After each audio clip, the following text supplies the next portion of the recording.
Papa, welcome to this week's edition of Ghana in Focus with myself, Kwame, a Ghanaian writer, broadcaster, historian, podcast and entrepreneur. And in this week's episode, we are continuing our series in business opportunities in Ghana. If you recall, earlier in the year or last year, we did some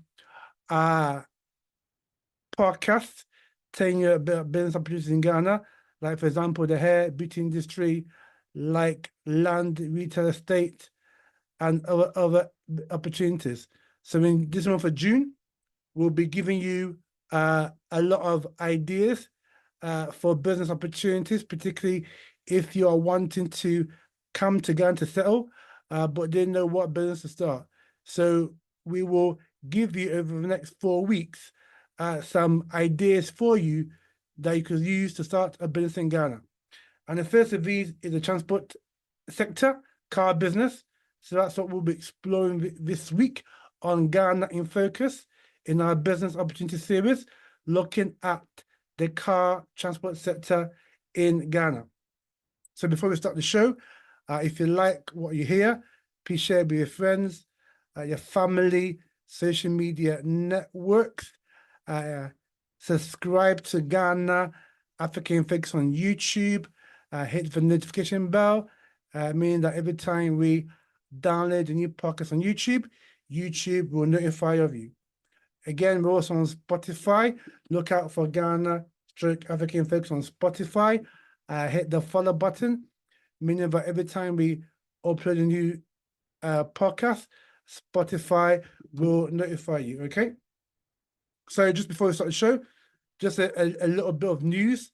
So in this last week, Ghana and South Africa, given the Afrophobic attacks, so not xenophobic, because so-called Black South Africans are not killing Germans, are not attacking British, are not attacking Chinese or Indians. They're attacking Africans. So we frame it as Afrophobic, yeah? So following the Afrophobic violence on many African nationals in recent times, Ghana and Nigeria have took the decision to repatriate their nationals from South Africa and bring them back home. So in the last week or so, over 300 Ghanaians arrived in Accra, Ghana, at the airport, and they're greeted by the Minister of Foreign Affairs, Samuel Okudzeto Ablakwa, who has played a main role in highlighting this issue of Afrophobic violence across the continent. Well, in South Africa, to the world at large and the African continent. And also Nigeria this week has also airlifted about 1,000 of their nationals from South Africa. And, for me, this is very, very bad that what so-called Black South Africans are doing. And, there's going to be a special AU summit, 24th, 25th of June, where this issue will be highlighted. And for me, and we're probably going to do another podcast about this probably next week, alongside the football, alongside business opportunities, that for me, I think the only way that we could nip this in the bud, because this has been happening since 2008, is to put sanctions on South Africa, yeah? Because in this economy now, South Africa doesn't really do much business with the US, UK, Germany, France, etc., as it did before 1990. So after 1990 and the so-called, democracy, South Africa does a lot of business with the African continent, with other African countries like Ghana, Kenya, Nigeria, etc. And so, is South Africa not going to listen to reason? And I find it very, very astonishing that the government have not said anything about these Afrophobic attacks, but nonetheless, we are where we are with that. But for me, I think the next step forward will be to impose massive sanctions on South Africa. So, like I say, we may do a podcast on that next week because we didn't really go deep into it when we looked at it first time round. Okay, but that's something to look out forward to. South Africa and what could be the way forward in terms of, nipping this Arabophobic violence once and for all. All right, so let's get into this week's issue, looking about business opportunities in Ghana. This week, looking at the transport car sector in Ghana. Now,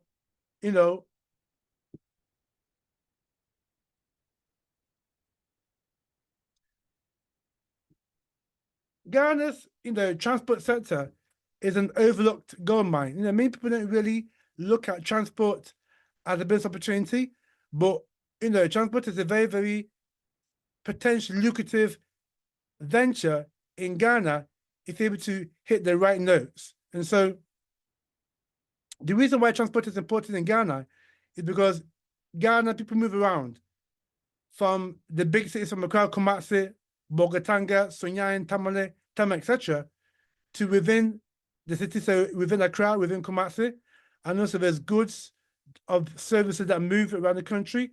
Workers move from one end to the country to another, and also obviously tourists come to Ghana, spend a lot of money, and particularly between November and January, February, Ghana is very, very busy, and also around about August for Panifest and the Pan-African thing as well.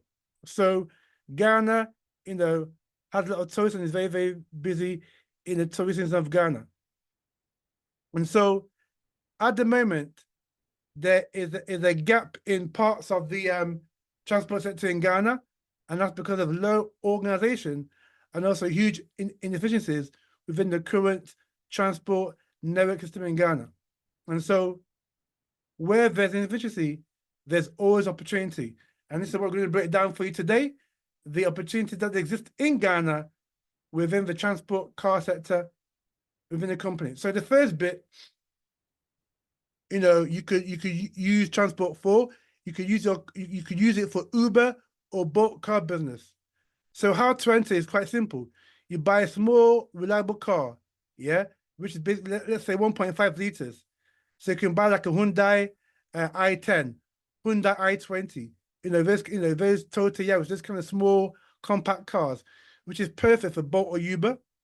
And, and then also get a driver who's reliable, and then you negotiate with the driver what you want paid every week or every month, but preferably if I was you, I'd do it weekly sales model. So in Ghana, people work weekly in terms of in particular this kind of car, Uber stroke Bolt car business, we do it by weekly sales model. So if you tell your driver you want, I don't know, for example, 2,000 cities a week, that's doable. Particularly if the driver's working 6 days a week, probably give rest on Sunday. So, and 2,000 cities a week is divided by roughly 11 Ghana cities, so just under $200, dollars a month, a week, which is not bad for Ghana standards. And typical earnings are also within that framework as well. So like I said, if you have a driver who's reliable and they can work 6 days a week, then the 2,000 cities should be, pretty much attainable, And and a good day, particularly within the high, tourist season, you can make double that, 4,000 Ghana cities, within a week, Particularly if the driver is good and he's honest and reliable and can strike a note with tourists, So those are the typical earnings that you can make as an Uber or Bolt driver in Ghana. So the pros of this is that it's very, very low cash entry barrier. So all you need is to get a nice small car, like I said, like a Hyundai i10, i20, or a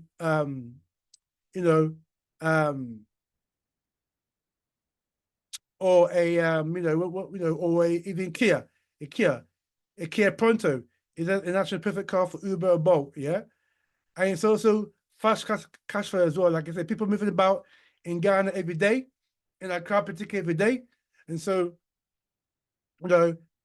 Uber, Bolt, car business is very, very fast cash flow.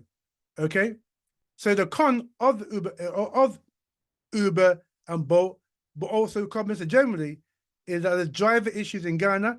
It's very, very, very hard to get a very, very hard-working, reliable, trustworthy, honest driver in Ghana because many Ghanaians, unfortunately, are not honest and trustworthy.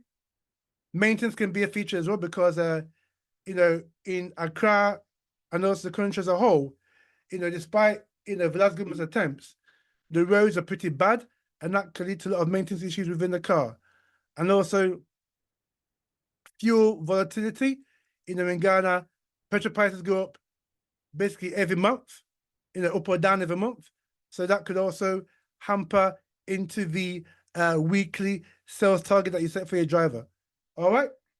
So another avenue in terms of the transport business in Ghana is traditional taxi business. So Uber and Bolt is separate from the taxi, you standard, bog standard taxi business in Ghana. So taxis still work, yeah, despite Uber and Bolt. And also you got also Django as well in Ghana as well. So you got 3 dialer app operations that are in Ghana. So you got Django, Uber, and Bolt. But despite that, taxis still work, yeah? Because there's a lot of demand for taxis in Ghana, particularly dropping or short journeys from, let's say, from Nkrumah Circle to, maybe Castle, maybe, you're picking up a woman from the market. Yeah, she bought some things and wants to take it to her house. That is also a good way of making money within taxi business as well. So, station work and also street credibility. And also, again, you can negotiate your daily sales target with your driver. Yeah. Again, another aspect of the car business in Ghana is that you could specialize in either airport shuttle or executive pickup service. Now, what do we mean by that? So your target market, so for example, your target market could be business travelers, diaspora, or corporate clients. So you tailor your services, right, for that kind of market, yeah? i.e. the business travelers, people coming from the diaspora, and also corporate clients, yeah? Now this is high ticket. If you can get a good driver, a reliable car, this is potentially a high ticket, more than Uber, more than your Bolt, and more than the traditional taxi service in Ghana, because these business people have got the money and they're prepared to pay for a good, reliable service. And also, people coming from diaspora, again, if you've got a good driver who is polite and, has a good manner about them, many of us from the diaspora will want to do business with that kind of driver. So, if you've got a car, I would strongly recommend that you do airport shuttle stroke executive pickup service because the demand is there. And also, if you target the market, i.e. business travelers, people from the diaspora, and also corporate clients, yeah, then you will make a bomb. Again, you could create a pricing model per trip premium. So, for example, if you're taking a businessman from the airport to his hotel, you could charge $50 for that ride. Or if you're taking a corporate client who's got a meeting, so that client probably lives in East Legon, and they got a meeting at the airport, or they got a meeting in the airport area or cantonments. Yeah, you pick them up from their house in East Legon and take them to their meeting in airport or Laboni or cantonments. Yeah, again, you could charge good money for that. Yeah, so you could also use that airport shuttle executive pickup service to build a brand by being punctual, by having a clean, nice car, and by even striking partnerships with those business travelers or people from diaspora who, if you give good service to them, right, will want to use you again and again and again.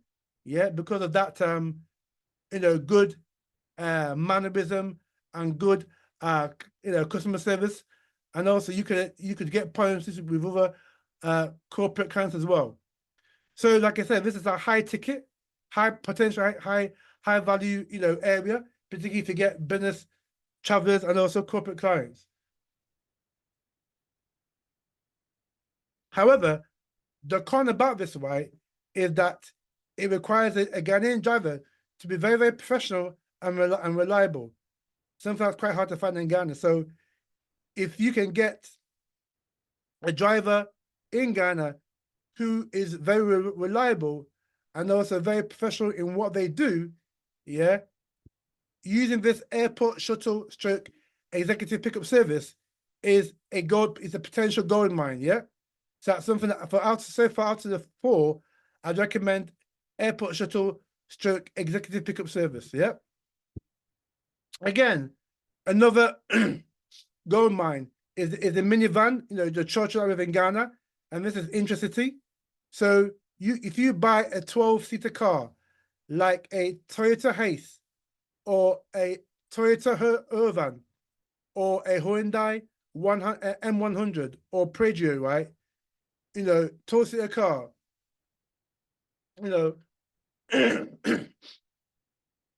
you could do within Accra. So you could do like from Circle to,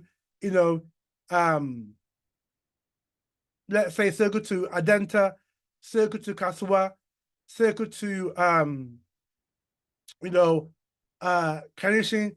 These are proper routes in Ghana where you can make a lot of money as well. Yeah.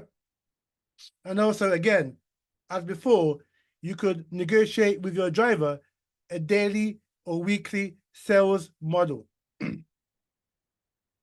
Now, if you do this intercity service, right, the demand is permanent because people are moving across Accra, across the big cities every single day. Yeah. So, again, this minibus intercity service, right, i.e. within Accra, is a potentially also lucrative venture that one can get into. Now, the only downside is that there's operational challenges in terms of racing with the union, obviously the car maintenance as well, because of the nature of our roads, and also that the spare parts in Ghana are still quite high because of the importation charges, and also the VAT on spare parts that is currently, slapped on. That was slapped on by the previous government, and also driver discipline, because again, not all, but some of our drivers in Ghana are very ill-disciplined, and that ill-discipline leads to unnecessary accidents because they're going back and forth in a hurry just to make the money. So you got to get a very, very well-organized, well-disciplined driver if you want to enter into the intra-city transport business, yeah? And if you can't get a good driver, I urge that you do it yourself, yeah? Because so that you control the money and also the sales target that you want for yourself, yeah? Now, the next example of a profitable car business in Ghana is the intercity transport. So what do I mean by intercity? So Accra to Kumasi, Accra Takoradi, Accra Tema, Accra Tamale, etc., etc. Now again, you get a 12-seater minibus, like a Toyota Vitz, or a Mercedes Sprinter, or a Ford Transit, yeah? And also, you can negotiate a per trip revenue with your driver, yeah? So for example, Accra Kumasi is 100 Ghana cedis, yeah? Divided by 10, it's about $10, yeah? So if you got a 12-seater car, yeah, and they're charging everyone on that journey 100 Ghana cedis, that's 1,200 Ghana cedis for that journey, just for that one trip from Accra to Kumasi, which is probably about 6 hours, 5-6 hours. But when they finish the new Accra Kumasi Expressway, that time will be even less than 3 hours, or around about 3 hours. Yeah. So making this intercity transport very potentially lucrative as well. So if you're doing, let's say, if you're looking to get 2 trips a day, Accra Kumasi, and then from Kumasi back to Accra, 1,200 cedis going, 1,200 cedis coming. So that's 2,400 cedis a day that you're making, yeah. But to take out your fuel costs, yeah. And one thing about this right now is that if you can get a car That's electric car. You're minting. Yeah, you can buy a Toyota car that's electric or hybrid, then you're gonna make serious money because obviously there's no fuel involved in that. Yeah, particularly if you charge some of these cars, right? You charge them, right? You can do a crowd Kumasi easily. Yeah, not back, but you can do definitely a crowd Kumasi. And then when you get to Kumasi, charge it, and then do the return journey, Kumasi to Accra. So, outside of that, you get, like I say, you get 2,400 a day, but to take out the fuel cost, which probably will be about between 800 and 1,000 cedis just to fill the tank. Yeah, to get to Kumasi from Accra. Yeah. And you minted. So if you make 2 trips a day, that's 2,400 minus the petrol, yeah? So if you do 4 days a week, 5 days a week, right, you're talking more than 10,000 cedis a week. Obviously, take the petrol from that. Let's say you get about, let's say, for example, you get about 7,000 cedis. Doing a crowd Kumasi to Accra a week. 7,000 cedis divided by, that's a week, divided by 10. So that's $700 a week. Just doing a intercity. So a month, right, you could be talking about what? $2,500 a month by just doing 2 trips intercity, Accra Kumasi. Yeah, that's a very, very popular route, by the way. The Accra Kumasi route, because obviously those are connecting the 2 major cities in Ghana, Accra and Kumasi. So, intercity transport, particularly that Accra Kumasi route, is also potentially a very, very lucrative business. Now, the pro of this intercity transport is that it has strong demand, particularly on popular routes like Accra Kumasi, yeah, Accra Ho, Accra Takoradi, Accra Cape Coast, very, very popular routes, yeah. And also, there's loyal customers. Like I said, people traveling every day in Ghana. So you either get customers to go to Accra Kumasi, Accra Takoradi, Accra Tema, Accra Ho, Accra, Tamale, etc. Now, the downside is that long distance, yeah, obviously these are long distance travel. And if you don't get a good car, it can wear and tear easily. So those are the downsides of the intercity transport business, yeah. Now, next opportunity within the sector is corporate staff shuttle contracts. Now, how it works here, you establish a monthly contract with a company. So it could be MTN, it could be a government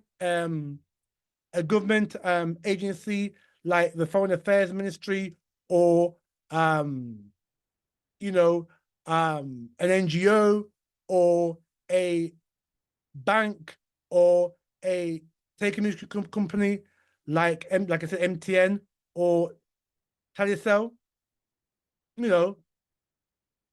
and you could charge typical fee of taking the customers to and from work, yeah. You could get region between 6,000 cedis and 15,000 cedis per month, yeah, which is not bad, which is good money divided by 10.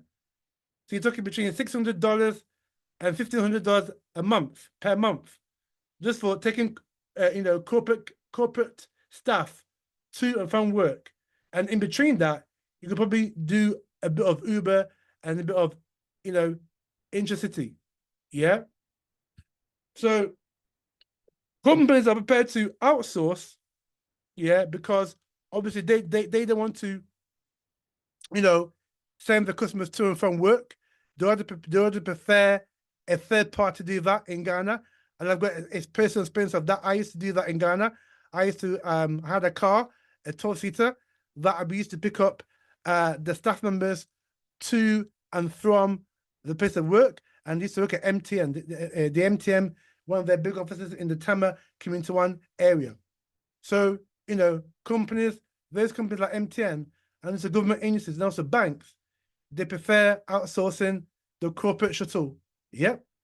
So the pro of this is very, very predictable income. So it's very, very easy money, But the key thing of this is that your driver, or you, if you're doing it yourself, you've got to be very, very reliable, yeah?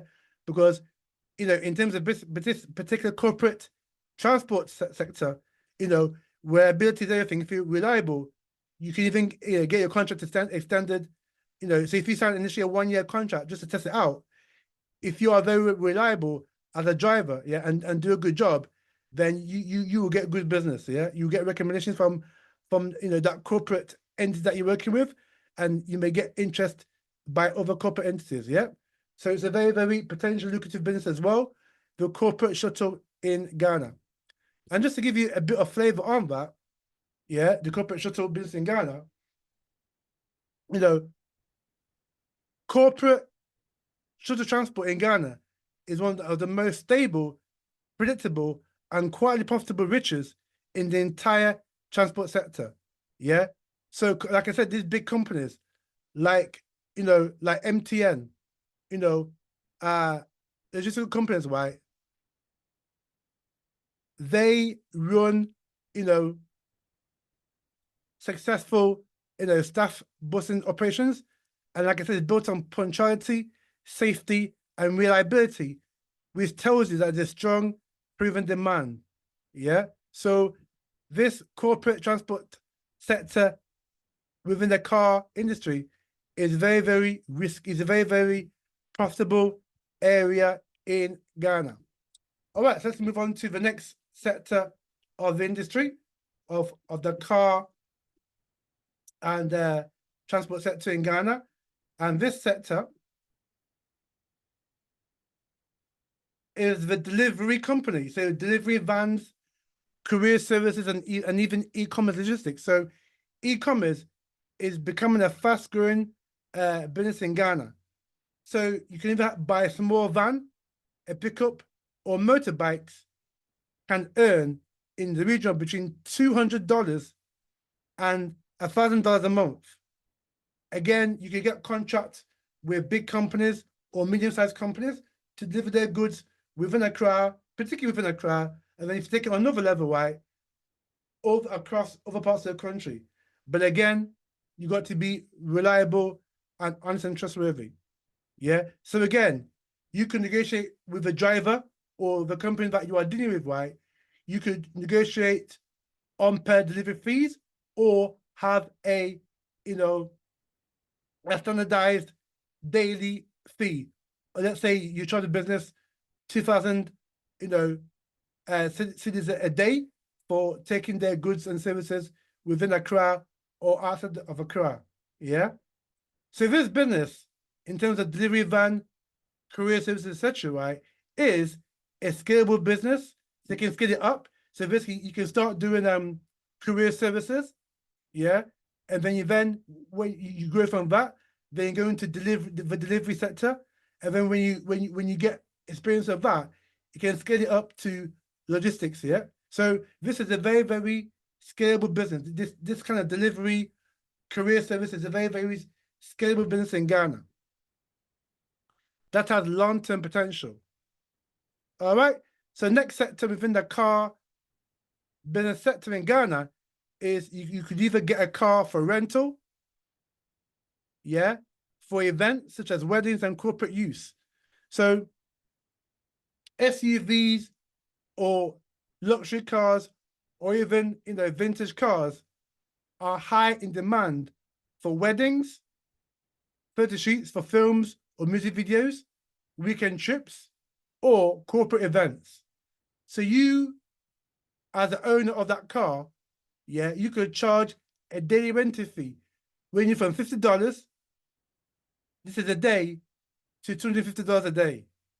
Yeah, which is very good money. Yeah. So it's high margin, but you must manage risk and insurance. So this is very, very important if you want to do a car rental for events, to rent your car for events, weddings, and corporate functions. Because every day in Ghana, there's either, or definitely weekends in Ghana, there's a wedding. There's a wedding every week in Ghana. There's corporate events every day in Ghana. And there's also a rental for special events, particularly within the tourist season in Ghana, particularly December, where there's lots of events. So car rental is potentially, a very, very lucrative car business as well. Again, other additional transport business ideas include staff buses for factories, private school bus leasing, weekend tourism shuttles to Cape Coast Ebri Ada, contract logistics for SMEs, and also motorbike career fleet. So you can have a fleet of motorbikes that you use to do careers for takeout companies, because that's been big in Ghana. So for example, we have Domino's in Accra now. So you could buy a couple of motorbikes and get a contract with Domino's Pizza to, deliver pizzas for people, within the Accra metropolitan. So, there's lots of ideas and scope for building a very, very successful, business within the car transport sector in Ghana. Now, let me just go through with you some benefits of the transport sector in Ghana. So, why transport is a powerful business in Ghana is because you get daily or weekly cash flow. There's a high demand across all levels that I've been through tonight with you. Yeah. It's easy to scale from one vehicle to a fleet, so you can get one vehicle to start off with. And then, for example, if you do the intercity, Accra, Kumasi, Accra, Tamale, that is big money coming in. So you can use that money to buy another vehicle and scale it up. And then if that does well, you can buy another vehicle and then move into, Uber or move into delivery, logistics business. So, it's very, very easy to scale up within this sector. And then also, as I mentioned, there's multiple niches which you can choose from, as I mentioned above. So again, it works for both small and medium investors. So if you got 20 grand, $20,000 to invest, easy. You could buy motorbikes for a delivery career business, or you use that $20,000 to buy a a car to do your intercity transport business. Yeah. So let's look, before we close, on some of the pitfalls and risks. So before you jump into any business in Ghana, this is even let alone the car business, right? You got to do your due diligence, right, and beware of the risks. So within the car industry, some of the risks are, driver dishonesty. Yeah, because I mentioned that a lot of people in Ghana are very, very dishonest and don't tell the truth. Poor maintenance culture. In Ghana, unfortunately, we have a poor maintenance culture. So if you got a car and a driver who's not that reliable, they won't look after the car properly. Yeah, and so that could, result in a lot of maintenance with the car. Also, price of fuel, as I mentioned, goes up in Ghana every month because of how they've regulated the price, the petrol market in Ghana. Again, if you buy the wrong vehicle, that's a potential hazard. Also, a lot of our drivers don't do record keeping. So if we don't record how much money they've made in a day or a week, and then that could lead to, arguments about how much money that the driver expected to make for you that day or that week as negotiated. So record keeping is a problem in Ghana. And also, not understanding the union. So for example, if you do a cho-cho or minibus business there, you got to understand how the unions in Ghana work. So there's two big unions in Ghana that, if you want to do the minibus intercity and intercity, that you must familiarize yourself with. There's a GPRTU, Ghana Road Transportation or Trade Union, I think, called GPRTU. And there's another one which I can't quite find the name out right now. But all you got to do is just Google transport unions in Ghana, and you will get the names of the main union players in Ghana. So you got to understand how they work and how they operate, before you enter into certain businesses, transport-wise, in Ghana. And so in closing, if you choose the right car, the right niche, and the right driver, the transport business in Ghana can be a highly profitable business. Movement is constant and demand is permanent. And the opportunities, as we've just talked so far, are wide-ranging and wide open. This is one of the few cities in Ghana where ordinary people, can build real cash flow, scale to a fleet, and create long-term sustainable income. So if you've enjoyed this edition of Ghana in Focus, looking at business opportunities in Ghana, And today we looked at the car transport sector in Ghana. Many opportunities within this sector for you. Hope you find it food for thought. And next week we're going to give you another opportunity business-wise they can tap into in Ghana. We may touch on South Africa as well. And also the World Cup kicks off next week. And we may look about that as well. But we'll probably look at the World Cup after the African teams have played each African team has played their first group game. So we will do some World Cup stuff, as the tournament progresses. But for myself, Kwame, and from all the crew here on Ghana in Focus, thank you very much for listening. And we'll see you next week for some more Ghana in Focus.